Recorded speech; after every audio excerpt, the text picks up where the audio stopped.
안녕하세요, 공쌤입니다. 저번 시간 수동결산 어떠셨어요? 공식을 활용하니까 되게 쉽게 풀 수 있었죠. 지금 오늘 해볼 거는 자동결산 그리고 임시계정 과목입니다. 저번 시간에 배운 수동결산에 이어서 이것만 하면은 여러분들은 결산을 완벽하게 정리하실 수 있어요. 그 중에서 임시계정 과목 하나 어려운 거 있는데 그거 한번 익혀보시고요. 자동결산은 말 그대로 컴퓨터가 해주는 거예요. 그래서 방향성만 제시를 해드릴 겁니다. 굉장히 쉬워요. 마음 편하게 쭉 따라오시면 될 것 같습니다. 먼저 임시계정 과목 중에서 이제 인출금도 있습니다. 인출금. 이 인출금이란 게 뭐냐면은 이제 회사 사장님이 회사 돈을 개인적인 사유로 사용을 했다는 거예요. 그러니까 뭐 상품을 구하거나 그런 게 아니고 그냥 말 그대로 사비로 쓴 거죠. 그렇게 되면은 결론적으로 자본이 줄어들게 돼요. 회사 돈을 그냥 썼으니까요. 뭐 빌려간 것도 아니고. 그래서 이 인출금은 12월 31일 날 전부 정리를 해줍니다. 어떻게 해요? 자본금으로 전환시켜서요. 자본금으로 전환. 요것만 기억하시면 돼요. 요것만. 그래서 원래 자본의 위치가 대변이었죠. 자본금을 줄이려면 차변으로 보내주시면 될 것 같아요. 그래서 차변에 자본금, 대변에 인출금 이렇게만 하시면 됩니다. 이거 말고는 더 하실 게 없어요. 이렇게 해주시면 됩니다. 2급에만 나오는 내용이고요. 1급부터는 법인이기 때문에 이런 식으로 쓰진 않아요. 그래서 여기 파트에서만 익혀주시면 될 것 같습니다. 그 다음에 우리 임시계정 과목 우리 3개 배웠었죠. 가수금, 가지급금, 그리고 현금 과부조까지 3가지를 배웠었는데요. 여기다가 좀 간단하게 설명을 조금 해드릴게요. 우리 가지급금이 발생했다라고 가정을 했을 때 이 가지급금이라는 거는 직원들이 출장 같은 거를 갈 때 얼마를 쓸지 모르기 때문에 임시로 제공하는 계정 과목이었죠. 그래서 발생을 했을 때 가지급금, 차변, 그리고 뭐 대변의 현금 이런 식으로 분계를 했었을 거예요. 그러면은 이 임시계정 과목이 결산에는 전부 없어져야 된다 그랬죠. 그럼 차변에 있던 가지급금은 항상 어디로 보내야 돼요? 대변으로 보내야겠죠. 그래서 결산 시에 가지급금은 항상 대변에 밖에 올 수가 없습니다. 반대로 우리 가수금 있죠. 가수금. 이 친구는 돈이 들어왔는데 왜 들어왔는지 모를 때 사용하는 계정 과목이었죠. 그래서 분계를 할 때 우리가 어떻게 했었냐면은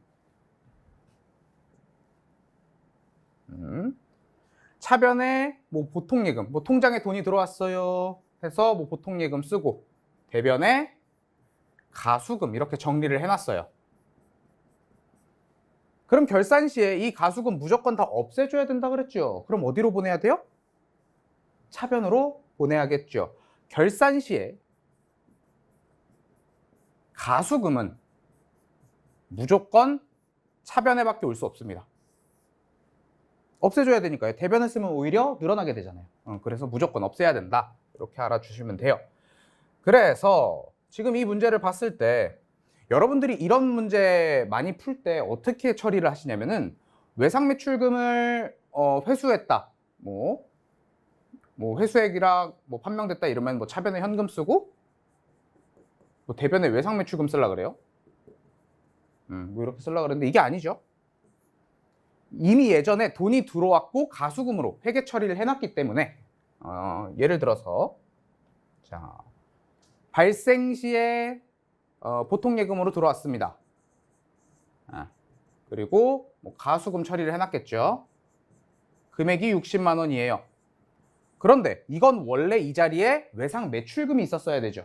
하지만 그때는 몰랐기 때문에 이렇게 가수금으로 임시 처리를 해놓은 거예요. 그럼 결산 시에는 이게 판명이 났으니까 이 친구를 차변으로 보내서 없애줘야겠죠. 이런 식으로요. 그래서 차변이 가수금, 대변이 외상 매출금이다. 이렇게 처리를 하는 겁니다. 그래서 결산 시에 가수금은 항상 차변에 밖에 올 수가 없다. 이렇게 알아주시면 되겠습니다. 반대로 가지급금은 발생했을 때 차변에 이렇게 발생을 했겠죠. 이 가지급금을 없애야 되기 때문에 결산 시에는 항상 이 친구를 어디로 보내야 돼요? 대변으로 보내줘야겠죠. 이런 식으로요. 그래서 가지급금 8만 원, 차변에 여비교통비, 시내 출장비로 밝혀졌다고 나오니까요. 이런 식으로 처리하면 됩니다. 가지급금은 무조건 결산 때는 대변, 가수금은 차변, 이렇게 알아주시면 돼요. 문제는 이 친구입니다. 이 현금가 부족은 차변에 발생할 수도 있고 대변에 발생을 할 수도 있어요. 우리가 발생 시에 많으면은 뭐 차변을 쓰고 적으면은 대변을 쓰고 그렇게 정리를 했었잖아요. 그런데 현금가 부족을 없애야 되기 때문에 이 친구를 잘 발생 시부터 계산을 해야 돼요. 그래서 우리가 발생 시에 어떻게 분계를 했냐면 장부랑 실제가 있을 때 항상 장부를 조절하는 거라 그랬어요. 뭐 현금 훔치거나 아니면 뭐 찢어버릴 수 없으니까요. 그렇죠? 장부상 현금이 많아서 현금가 부족으로 처리를 했다. 장부가 많대요. 그럼 장부를 줄여야지 실제랑 동일하게 되겠죠. 그러면은 우리가 일반 분계 때 어떻게 했을 거냐면은 현금 줄여주고요.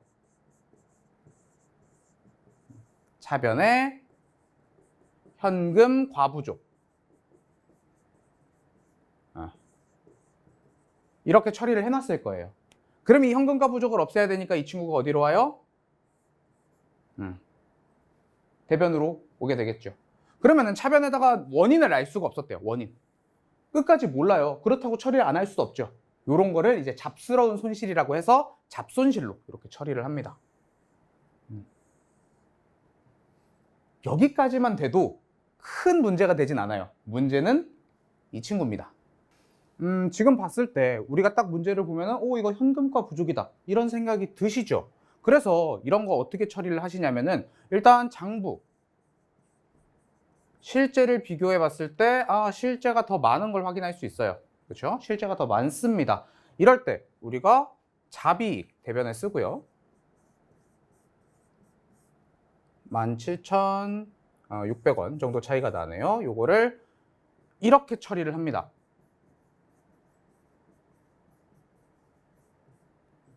근데 이게 아니라는 거예요. 여기서 이제 의문점이 생기는 거예요. 4번하고 5번 비교했을 때. 자, 문제 두 개가 어떻게 다른지 살짝 비교를 좀 해볼까요? 자, 이 문제는요. 현금가 부족으로 처리했던 이라는 말이 있어요. 그러니까 이 이전에 이 분계를 해놨던 거예요. 이 분계. 그래서 이 현금가 부족을 지금 대변으로 보내서 지워주는 작업을 했죠. 그러면은 차변에 있던 현금가 부족, 대변에 있던 현금가 부족 상계 처리돼서 사라지게 됩니다. 그런데 이 문제는 어떻게 되냐면요. 그냥 결산 현재 장부를 확인해 봤더니 현금 차이가 있다라고 나왔어요. 즉 전에 이 분계를 실행한 적이 없었단 말이에요. 현금가 부족으로 처리를 한 적이 없어요. 그럼 오히려 결산 때 현금가 부족을 써버리면 어떻게 돼요? 현금가 부족이 오히려 증가를 하게 되죠. 현금 과부족은 일반적인 상황일 때 현금이 과하거나 부족할 때 정리를 하는 건데 지금 결산 때 정리를 하면 안 되겠죠. 그래서 결산 때는 이렇게 처리를 하지 않고요. 현금 자체를 일단 늘려버립니다. 현금이 늘어났으니까. 그래서 차변에 현금을 늘리고요. 그거 자체를 이익이 났다라고 바로 표시를 해버립니다. 그래서 키포인트를 잘 잡으셔야 돼요. 현금가 부족으로 처리했던 이라는 말이 있으면 현금가 부족으로 처리를 해도 돼요. 하지만 그런 말이 없으면 그냥 현금 자체를 늘려주셔야 합니다. 굉장히 어렵죠. 요거 개념 이해가 잘 안 되면은 결산 뭐 회계 2급이 아니고 세무 하시는 분들도 이거 못 풀어요 잘. 그래서 잘 생각을 해보시고 장부를 조절을 해야 된다. 현금가 부족은 없어져야 되는 거다. 이렇게. 솔직히 말하면 팁 하나 드리면요. 이거 컴퓨터 활용하시는 시험이잖아요. 컴퓨터에다 현금가 부족 12월 31일 기준으로 검색을 해보시면 현금가 부족이 나와요. 나오면은 뭐 반대쪽으로 옮겨가지고 지워주는 작업을 하셔도 되는데 일단은 우리 정석적으로 배워야 되니까 이렇게 해보도록 할게요. 나중에 실무 제가 영상 찍어드릴 때 팁은 같이 올려드리도록 하겠습니다. 자, 여기는 현금가 부족 계정으로 처리했다 라고 나와 있죠. 이러면 이제 현금가 부족으로 쓸 수 있는 거예요. 일반 분기 때 처리를 했으니까. 장부보다 실제 현금이 부족하다라고 하니까 우리가 일반 분기 때 이런 식으로 분계를 했을 거예요. 50만 원 그리고 차변에 현금과 부족 이렇게 처리를 해놨을 겁니다. 그러면 결산 때 이 현금과 부족을 없애줘야 하니까 대변으로 내려줘야겠죠. 그 중에 20만 원은 거래처 축하금, 접대비가 되고요. 30만 원은 우리 회사 결혼 축의금으로 지급한 것이다 라고 하니까 이건 뭐 복리후생비가 되겠네요. 그래서 내려서 없애주고 접대비, 복리후생비 이렇게 처리를 해주시면 되겠습니다. 그리고 이제 자동결산인데요. 자동결산은 진짜 별거 없어요. 여러분들 결산자료 입력이라는 데 있죠. 이건 이제 실무할 때 쓰는 건데 말 그대로 여기 초록색 칸들 보이시나요? 이렇게 이 칸에만 입력을 할 수 있는 거예요. 이 칸에만 입력을 할 수 있고 나머지 흰색 칸에는 내가 아무리 입력을 하고 싶어도 입력이 되지 않습니다. 그래서 지금 문제 보시면은 여기 감가상각비라고 써 있죠. 감가상각비라고 써 있는 데에다가 건물, 건물이라고 한글 돼 있네요. 그리고 비품 돼 있죠? 여기 빨간 칸에다가 이렇게 입력만 해주시면 됩니다. 끝났어요. 더 할 거 없습니다. 대손상각 이것도 제가 대손충당금 결산 그거 신경 안 쓰셔도 된다 그랬죠. 왜? 컴퓨터가 알아서 해주니까요. 여기 대손상각 버튼 눌러주시고 1%라 그러죠.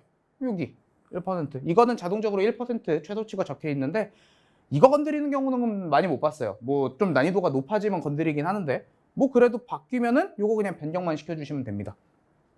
이 친구 자동으로 입력이 되어 있습니다. 여기 퍼센트 입력하면은 얘는 자동으로 입력이 돼요. 그리고 반영 버튼만 눌러주면 돼요. 너무 쉽죠? 마지막으로 기말 상품 재고액. 다른 거 뭐 기말 상품 재고액, 단기 상품 매입액 있는데 여기만 입력이 돼요. 어차피 여기 입력도 안 돼요. 여기 초록색 칸만 입력된다 그랬죠? 초록칸. 네, 여기다가 입력해 주시면 됩니다. 끝났어요. 진짜로. 더 할 게 없어요.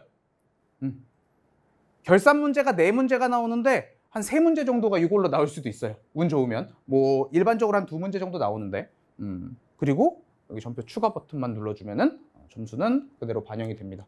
그러니까 우리가 앞에 배웠던 그 결산 문제들 있죠? 그것만 완벽하게 익히면은 이건 그냥 거저 먹는 거예요.